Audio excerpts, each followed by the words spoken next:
Day 45 of 120 days fertility boosted series. ಇವತ್ತು ಹಬ್ಬ ಇದ್ರೂ ನನ್ನ ಈ 120 ಡೇಸ್ ಸೀರೀಸ್ನಲ್ಲಿ ಯಾವುದೇ ರೀತಿ ಜಾಸ್ತಿ ಡಿಫ್ರೆನ್ಸ್ ಆಗದೆ ಇರೋ ಥರ ನನ್ನ ಡೈಲಿ ಗೋಲ್ಸ್ಗಳನ್ನು ಅಚೀವ್ ಮಾಡಿದ್ದಕ್ಕೆ ನನಗಂತೂ ನನ್ನ ಬಗ್ಗೆ ತುಂಬ ಖುಷಿ ಆಗ್ತದೆ. ಹಿಂದೆಲ್ಲ ಸಣ್ಣ ಪುಟ್ಟ ನೆಪಗಳನ್ನ ಹುಡುಕಿ ಎಸ್ಕೇಪ್ ಆಗೋದಕ್ಕೆ ನೋಡ್ತಿದ್ದ ನಾನು ಇವಾಗ ಎಷ್ಟೇ ಅಡೆತಡೆಗಳಿದ್ರೂ ಮೋಸ್ಟ್ ಆಫ್ ದ ಗೋಲ್ಸನ್ನು ಅಚೀವ್ ಮಾಡೋದಕ್ಕೆ ಪ್ರಯತ್ನಿಸ್ತೀನಿ. ಆಗಲಿಲ್ಲ ಅಂದರೆ ಅದರ ಆಲ್ಟರ್ನೇಟಿವ್ ಏನಾದರೂ ಮಾಡ್ಬೋದಾ ಅಂತ ಯೋಚನೆ ಮಾಡಿ ಅದನ್ನು ಫಾಲೋ ಮಾಡ್ತೀನಿ. Day by day physically, mentally and emotionally ಸಿಕ್ಕಾಪಟ್ಟೆ ಮ್ಯಾಚೂರ್ಡಾಗಿ ಥಿಂಕ್ ಮಾಡ್ತಿದ್ದೀನಿ. ಈ ಸಲದ ದೀಪಾವಳಿ ಹಬ್ಬದಲ್ಲಿ ಬೆಳಕಿಗಿಂತ ಜಾಸ್ತಿ ನನ್ನ ಲೈಫಲ್ಲಿ ಕತ್ಲೆನೇ ಇರೋದು ಎಲ್ಲ ಆ್ಯಂಗಲ್ಸಲ್ಲೂ.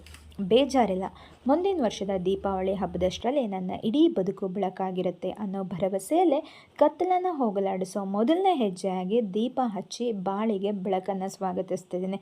ನಮ್ಮನೆ ಹಾಗೂ ಮನಸ್ಸಿನ ದೀಪನ ನಾವೇ ಹಚ್ಕೋಬೇಕು. ಯಾರೂ ಬಂದು ದೀಪ ಹಚ್ಚಲ್ಲ ಅಥವಾ ಬಂದು ಹಚ್ತಾರೆ ಅಂತ ಕಾಯ್ತಾ ಕೂತ್ಕೊಳ್ಳೋದು ಮೂರ್ಖತನ. ಹಚ್ಚಿರೋ ದೀಪದ ಬೆಳಕನ್ನು ನೋಡಿ ಅವರ ದೀಪ ಹಚ್ಚಿಸ್ಕೊಳ್ಳೋ ನೆಪದಲ್ಲಿ ನಮ್ಮ ಹತ್ರ ಬರ್ತಾರೆ. ಆದರೆ ಹಚ್ಚಿಸ್ಕೊಳಕ್ಕೆ ಬಂದಿದ್ದಾರೋ ಇಲ್ಲ ನಾವು ಕಷ್ಟಪಟ್ಟು ಹಚ್ಚಿರೋ ದೀಪನ ಆರ್ಸಕ್ಕೆ ಬಂದಿದ್ದಾರೋ ಅಂತ ಕಂಡು ಹಿಡಿಯೋ ಜಾಣ್ಮೆ ನಮ್ಮಲ್ಲಿರಬೇಕು.